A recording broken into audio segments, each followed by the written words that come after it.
कलिकाल में कोई भी शुभ कार्य मनुष्य नहीं कर सकता, मनुष्य के बूते की बात नहीं है। और हमारे शास्त्रों ने भी बोला है कि सत्संग ये प्रयास से नहीं मिलता, पैसा खर्च करके नहीं मिलता, परिश्रम से नहीं मिलता, प्रायोजन करने से नहीं मिलता। सत्संग जब भी मिलेगा, जब भी मिलता है, जब भी मिला है, भगवान की कृपा से ही मिला है, कृपा से ही मिलता है, कृपा से ही मिलेगा। बड़े भाग्य पाई वो सत्संगा, क्योंकि सत्संग के सरोवर की ओर आना बहुत कठिन है। आवत ऐसर अति कठिनाई। एक बार शंकर जी से पार्वती जी ने पूछ लिया कि इतना प्रयास होता है, कार्ड बांटे जाते हैं, पोस्टर लगते हैं, जुलूस निकाले जाते हैं, फोन से समाचार दिए जाते हैं, एसएमएस किए जाते हैं, कथा शुरू हो रही है, कथा शुरू हो रही है, अब इसमें कठिनाई की क्या बात? शंकर जी ने कहा देवी कठिनाई, बहुत कठिनाई। शंकर जी ने कहा पार्वती जी बहुत मुश्किल है कथा सुनना। बोले कठिनाई क्या है? बोले गृह कारज नाना जंजाला। ये जो घर परिवार के काम है, ये नाना प्रकार के जंजाल हैं। मनुष्य सोचता ये काम निबट जाए तब कथा में चले, ये काम निबट जाए तब कथा में चले, ये काम निबट जाए तब कथा में चले। शंकर जी ने कहा पार्वती जी तुम निबट जाओगे, काम कभी ना निबटे। वो काम ना निबटे, कभी आदमी निबट सकता है, काम कैसे? तो जो काम से समायोजन कर ले, कुछ काम कथा के पहले निपटाते हैं, कुछ कथा के बाद चलेंगे। काम तो जीवन भर करना है। अरे गंगा आई है, भाग्य तो कभी कभी खुला करता है, और इसमें भी आचमन न कर पाए तो कितने बड़े अभागे माने जाएंगे। इसलिए जो छोड़ कर आता है और जो छोटी वस्तु छोड़ सकता है, वही बड़ी वस्तु के प्राप्ति के अधिकारी बनता है। जो छोटी छोड़ने को तैयार न, उससे बड़ी वस्तु कभी नहीं मिला करती। और अगर घर से चल भी दिया, कठिन कुसंग, रास्ते में मित्र मिल गए, कहां जा रहे हो? अरे आपको मालूम नहीं कथा शुरू हो रहा है। बोले दिमाग खराब है, कथावाचकों का तो धंधा है ये, इन्होंने तो धंधा ही बना रखा है। रोज नागपुर में कथाएं कथाएं, नाक में दम कर दिया, इनको कोई और धंधा तो है नहीं। अरे पागल हो रहे। और उस कथा में क्या रखा है भैया? कोई नई चीज तो सुनोगे नहीं, वही कथा रोज रोज एक ही, वही राम रावण की लड़ाई है। वो वहां जाके क्या सुनोगे? वो तेरे घर में भी दिन रात हो रही है, घर में ही देख ले अपना। नहीं आ पाया, रोक दिया। तो पार्वती जी ने कहा कि महाराज अगर ये मुश्किल है तो आखिर कोई सुन पाता है कि नहीं सुन पाता? बोले हाँ सुन पाते हैं। कौन सुन सकता? बोले अति हरि कृपा जाहि पर होई, उसी के पैर कथा की ओर। बाकी सोचते रह जाएंगे। फिल्म देखने की इच्छा होगी तो ब्लैक की टिकट मंगाएगा, कथा सुनने की बात होगी तो कल चले जाएंगे, और कल कल करते काल पकड़ ले जाता है। कल कभी आता ही नहीं है, कल कभी नहीं आता। कल काल का छोटा भाई है। जिसने कल पर टाला शुभ कार्य, वो जीवन में कभी नहीं कर सकता। अशुभ को कल पर टालो। गाली देनी है कल दे लेंगे, क्रोध करना है कल कर लेंगे, रिश्वत लेनी है कल ले लेंगे, बेईमानी करनी है कल कर लेंगे।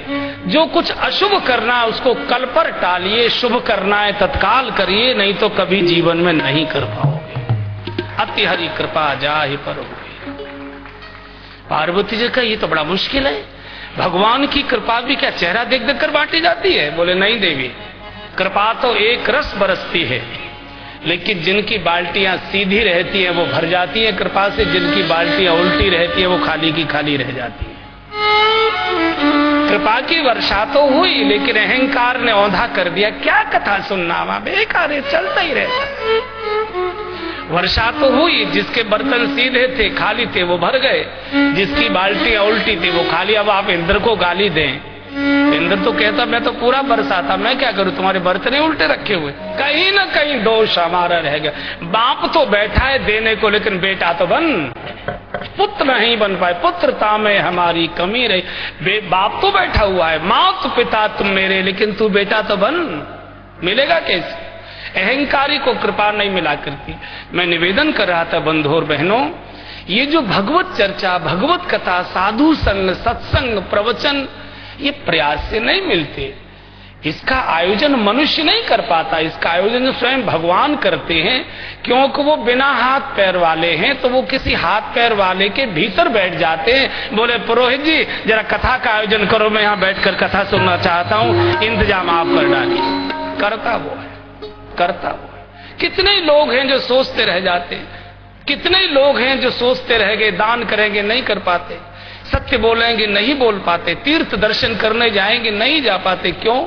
जा तो वो सकता है जिसको भगवान ले जाना चाहे, जाएगा कैसे? बहुत कठिन, बिना उसके नहीं होता।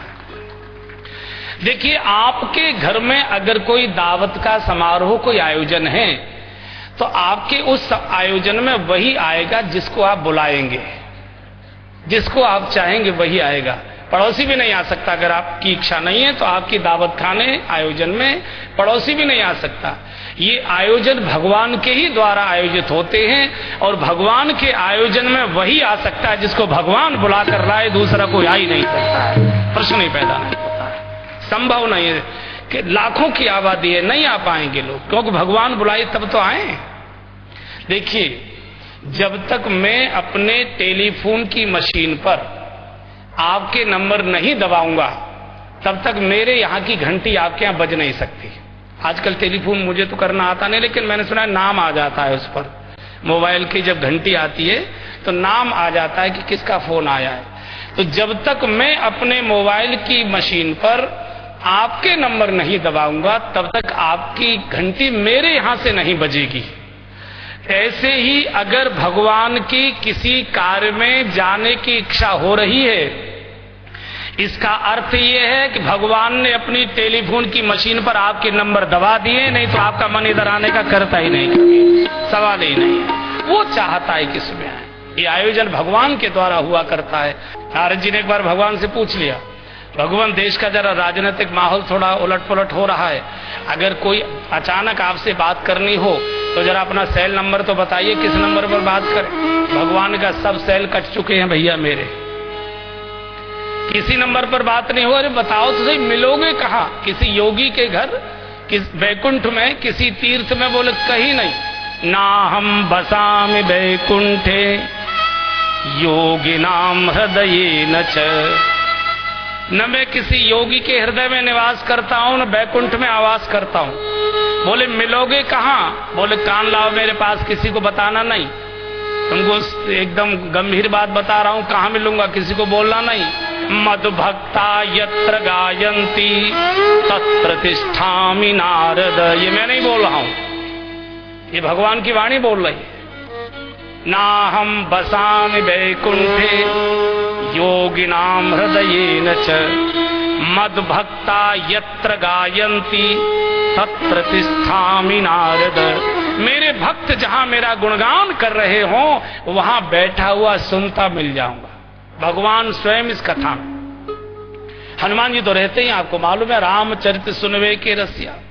संपूर्ण विश्व के तीर्थों का कोई दर्शन नहीं कर सकता, लेकिन संपूर्ण तीर्थों की अनुभूति अगर करनी हो एक साथ तो कथा सुनिए। सारी दुनिया के तीर्थ कथा में आकर बैठ जाया करते हैं। तत्रैव गंगा यमुना च वेणी गोदावरी सिंधु सरस्वती च, सर्वान तीर्थान बसंत तत्र, यात्रा चितोदार कथा प्रसंग। जहां अच्युत उदार भगवान की कथा होती है, सर्वान तीर्थान बसंत तत्र, संपूर्ण दुनिया के तीर्थ वहां निवास करते हैं। इसलिए हम सब भाग्यशाली हैं कि भगवान देवी देवताओं तीर्थों के साथ बैठकर इस कथा का श्रवण कर रहे हैं। और बंधुओं और बहनों, जिनके मन के किसी भी कोने में ये कसक है, ये लालसा है, ये प्यास है, ये तड़प है कि मुझे भगवत साक्षात्कार कैसे हो, उनको कथा सुननी चाहिए। जब तक आप भगवान की कथा नहीं सुनेंगे, क्योंकि जब तक किसी के बारे में सुनोगे नहीं, तब तक उसके बारे में जानोगे कैसे? और जिसके बारे में जानते ही नहीं हो, उसको मिलोगे कैसे? इसलिए पहले जानना आवश्यक है। गोस्वामी जी बोले, जिनको भी भगवान का दर्शन हुआ है, जिनको भी भगवान का साक्षात्कार हुआ है, उनको कथा से ही हुआ है। जब तक कथा नहीं सुनता जीव, भगवान का साक्षात्कार नहीं हो। विभीषण इसके उदाहरण है। विभीषण भगवान के पास आए तो भगवान ने विभीषण जी से पूछा, विभीषण मेरे पास तक आना तो बहुत मुश्किल है, जन्म जन्म मुनि यतन कराही, अंत राम कहे आवत नाई। मेरा नाम उनकी जिह्वा पर नहीं आता, भले आदमी तू मेरे पास आ गया, कैसे आ गया? बोले महाराज मेरी तो क्षमता नहीं थी, आपकी कथा सुनकर आ गए। श्रवण सुयश सुने आया हूं। लंका में ही सुनी थी। लंका में कथा कौन सुनाने चले गए? बोले श्री हनुमान जी। तब हनुमंत कही सब राम कथा। अच्छा अच्छा अच्छा, हनुमान जी ने कथा सुनाई। हाँ, तो कथा तो चलो सुनी, तो कथा सुनकर मेरे पास तक कैसे आ गए? बोले महाराज, उन्होंने इतनी सुंदर आपकी कथा सुनाई, इतनी सुंदर कथा सुनाई कि कथा सुनते सुनते मेरे मन में ये लालसा पैदा हो गई कि जिसकी कथा इतनी सुंदर है वो स्वयं कितने सुंदर होंगे। एक बार चलकर उनका भी दर्शन करते, वो कितने सुंदर। इसलिए चल श्रवण श्वेस सुने आया हूं प्रभु भंजन भव। और मैंने कथा के सुनने का सिद्धांत बोला है। एक तो आपको बुलाया गया है इसलिए सुनना नहीं है, कोई आवश्यक नहीं। कथा में बहुत लोग बुलाए जाते हैं, लेकिन कोई जरूरी नहीं है वो कथा सुने। वो कोई सभी लोग कथा सुनने नहीं आते, सभी के आने के अलग अलग कारण होते हैं। कोई किसी लिए आता है, कोई इसलिए कथा में सब स्वाद के, सब स्वभाव के, सब प्रकार के लोग आया करते हैं। कथा सुनना बहुत कम लोग, इसलिए मैं आग्रह करता हूं कथा सुने। क्यों? तो मैंने एक सिद्धांत दिया है, शायद आपको याद आ रहा हो। सिद्धांत है जो हमारे मुख के द्वारा भीतर जाता है। ध्यान से सुनना, जो हमारे मुख के द्वारा भीतर जाता है मल के मार्ग से वो बाहर निकल जाता है। ये नियम है।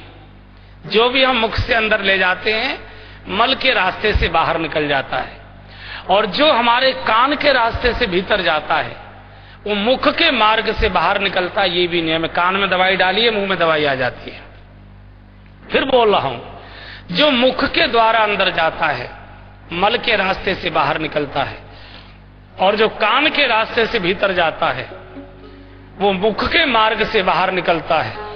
और बंधुओं, अगर कान के रास्ते से क्रोध की बातें भीतर ले जाओगे दिन भर मुख से गाली गलौच निकलेगी। कान के रास्ते से विषय भोगों की बातचीत भीतर ले जाओगे, मुख से दिन भर विषय वासनाओं की बातें निकलेंगी।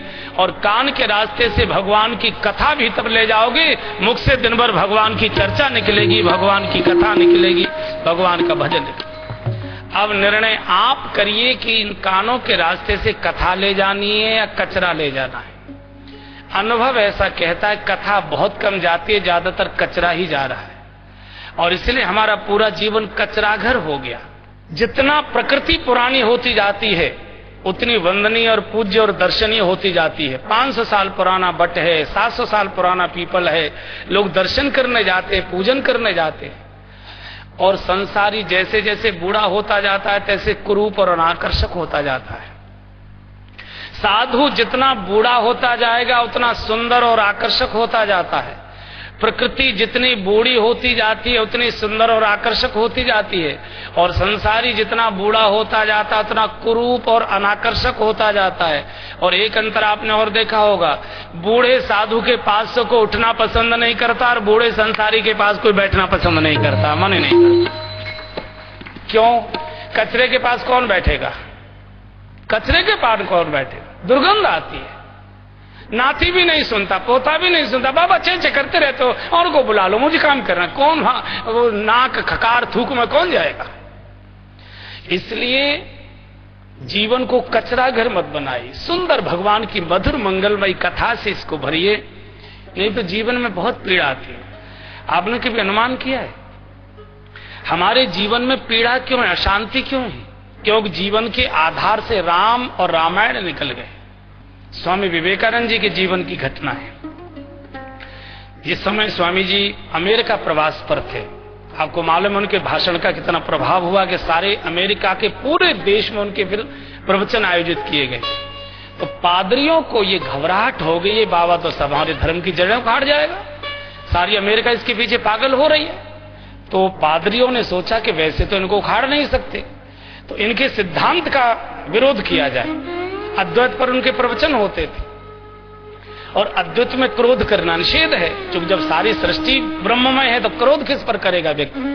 इनको क्रोध करा दिया जाए, सिद्धांत टूट जाएगा, फिर उनको धक्का मार के बाहर भेज देंगे। एक पादरियों का प्रतिनिधि मंडल स्वामी विवेकानंद जी से मिलने आया और कहा कि स्वामी जी, हमारे यहाँ एक बड़ी प्रसिद्ध लाइब्रेरी है न्यूयॉर्क में, कोई भी विश्व का महापुरुष आता है तो हमारी लाइब्रेरी में उनका विजिट होता है, उनका प्रवास होता है।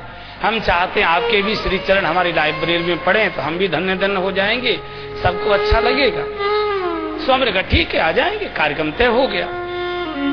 इन पादरियों ने स्वामी जी को गुस्सा दिलाने के लिए क्या षड्यंत्र किया कि लाइब्रेरी के एक कोने में दुनिया के जितने भी संप्रदायों के ग्रंथ हैं, उपासना के जितने भी धर्म ग्रंथ हो सकते हैं, सब इकट्ठे किए और एक टेबल पर सजा दिए। सबसे नीचे रामायण रखी और उसके ऊपर सारी दुनिया के ग्रंथ, और केवल इसलिए रखी कि स्वामी जी जब देखेंगे तो चिढ़ेंगे कि हमारा धर्म ग्रंथ जो सर्वोच्च है, सबसे ऊंचा होना चाहिए, तुमने सबसे नीचे कैसे कर दिया, और क्रोध करेंगे तो सिद्धांत झूठा हो जाएगा, धक्का मार देंगे। स्वामी जी आ गए, पूरी लाइब्रेरी में इस खंड में ये विभाग की पुस्तक, इसमें ये विभाग की पुस्तक, इसमें ये विभाग की पुस्तक, जहां धर्म ग्रंथ रखे हुए थे सजे हुए, वहां भी ले गए। बोले स्वामी जी हमारी दुनिया के सारे धर्म ग्रंथ हमने संजो के रखे, ये देखिए। और जैसे ही स्वामी जी ने तिरछी निगाह से देखा तो देखा रामायण सबसे नीचे, रामचरितमानस सबसे नीचे। स्वामी जी ने देखा और मंद मंद मुस्कुराने लगे। पादरी तो ये सोच रहे थे कि बड़ी उबल जाएंगे, गुस्सा करेंगे, तो स्वामी जी देखते देखते मुस्कुराने लगे। एक पादरी ने पूछा स्वामी जी क्या कहना है आपका? बोले don't worry, very good foundation, घबराने की जरूरत नहीं है, नींव तुमने बड़ी मजबूत बनाई है, रामायण सबसे नीचे रखी है। Don't worry, very good foundation, बड़ी मजबूत नींव तुमने रखी है। और मैं आज घोषणा कर रहा हूं, अगर नींव में रामायण रहेगी तो दुनिया के सारे धर्म और धर्म ग्रंथ सुरक्षित रहेंगे, घबराने की आवश्यकता नहीं है, नींव में रामायण चाहिए। हो गए पादरी देख। तो आज हमारे जीवन की नींव में राम और रामायण चाहिए। जीवन शांति और आनंद से जीना चाहते हो, जीवन की व्यथाएं दूर करना चाहते हो, काम क्रोध लोभ की कीचड़ से मुक्त होना चाहते हो, तो भगवान की इस मधुर मंगलमयी कथा में गोता लगाइए। भगवान स्वयं इस कथा का आयोजन करते हैं। ऋषि मुनि स्वयं इस कथा को सुनने के लिए अपने अपने लोक छोड़कर आते हैं। जीवन मुक्त ब्रह्म पर चरित सुनाई तज ध्यान, ध्यान धारणा समाधि छोड़कर इस कथा का श्रवण करते हैं। और मनुष्य जन्म भगवान ने और किसी के लिए दिया ही नहीं। मैं फिर निवेदन कर रहा हूं बंधु, जिनके भी मन में भगवान के साक्षात्कार की लालसा हो वो कथा का श्रवण करें।